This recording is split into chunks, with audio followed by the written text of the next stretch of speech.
This is lot 236 at Emmens Preserve. This is a over 1,800 square foot, 3-bedroom, 2.5 bath house with a double car garage. It's got a hardy plank exterior, nice front porch. What I really like about this house, though, is that it backs up to a nature preserve where nothing can be built behind it.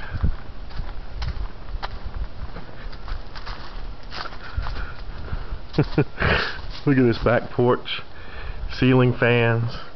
This leads into the main living area. Got a nice backyard here. And then all this back here is protected woods. Nothing can be built on it. Nice, private.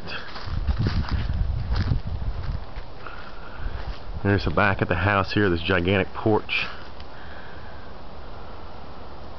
This has a gas fireplace inside, stainless steel appliances, quartz countertops.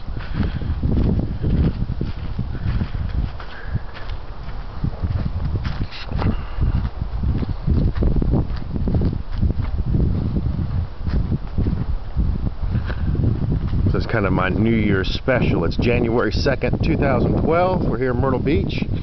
It's about 62 degrees today, sunny. Not as nice as it was yesterday when it hit 70 here, and it's going to be cold tonight and cold tomorrow. But this is a hot deal here in Myrtle Beach.